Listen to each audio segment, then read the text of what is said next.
everyone, it's Stephanie here with a video for My Favorite Things. In today's video, we are going to be creating with the newest card kit called Doodled Blooms. This is the March kit, and inside this kit you get a set of envelopes. This is a new addition to our card kits. And in this kit, you're going to get 5 different colors of envelopes, and this one here is the sour apple. So what I'm going to be doing is I'm going to show you how to create a gift bag from an envelope. This is something that is super quick and easy to do. It lets you get a little bit more use out of your envelopes, and I've been creating these for years. It's just a really fun, quick way to have a little gift bag if you need one on hand and you just don't have one, or you want to create one from a specific color. So what I'm doing first is I'm going to completely seal my envelope shut. So I've taken my tape runner, even though it does have the adhesive strip on the actual envelope.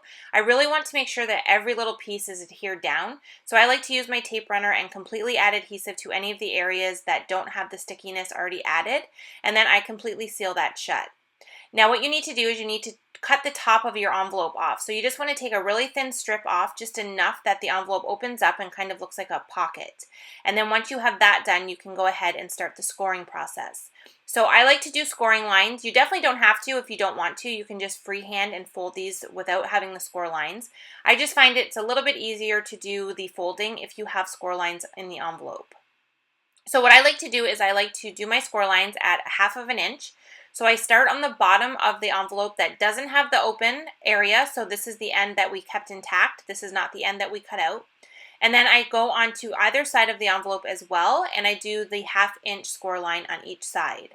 Now I like to really make sure that these are scored just because it makes it a little bit easier to fold.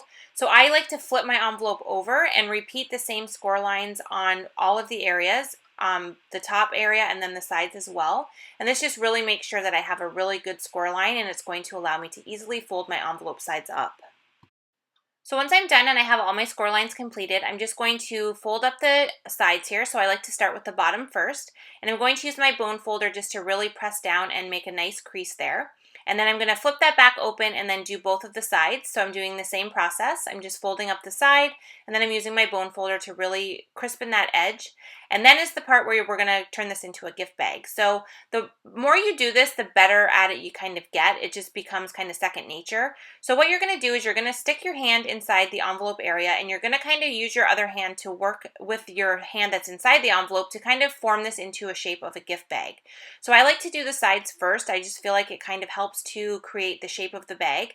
So I like to kind of tuck the inside edges into the side of the bag, and then I like to head down and work on the bottom area.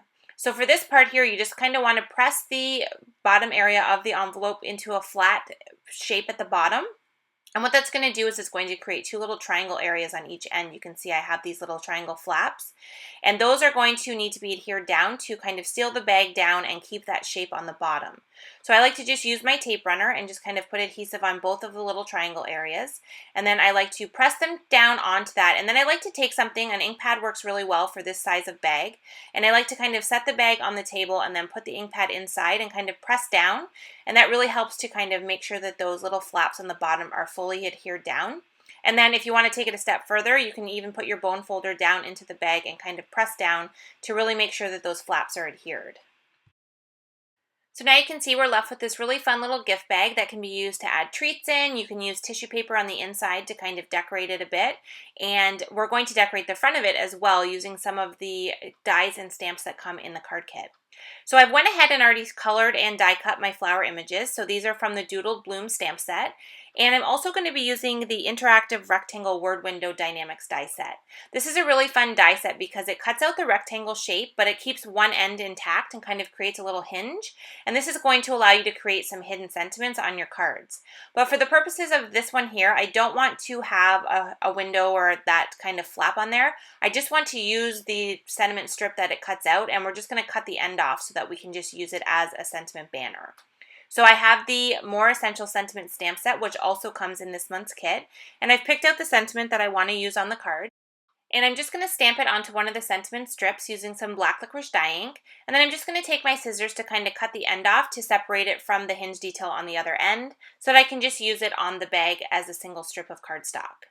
Now I'm going to use all of the different flowers that we've die cut and colored here to decorate the front of the bag. I have more than I need for just this gift bag because we are going to create a little card that's going to go with it.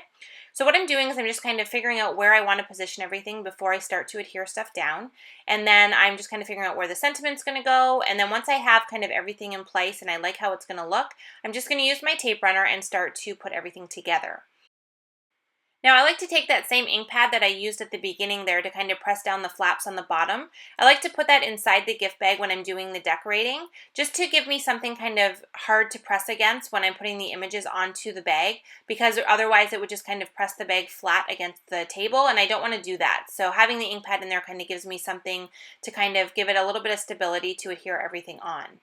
So for the sentiment, I adhered that to the leaves first, and then I adhered that onto the bag, and then I decided to do the blue flower with some foam adhesive, just to give it a little bit more dimension. So I just put some foam adhesive on the back there, and then I'm going to adhere that onto the gift bag. And then once I have it fully adhered, I'm going to remove the ink pad from the inside, and I'm going to flip the gift bag over onto my work surface, and just use my bone folder to really press down inside there to make sure everything is adhered. And then I decided to create a little gift card that would coordinate with the gift bag. So what I did is I just took the smooth white cardstock that comes in the kit and cut it down to 3 by 6 inches and fold it in half, so I have a 3 by 3 inch card.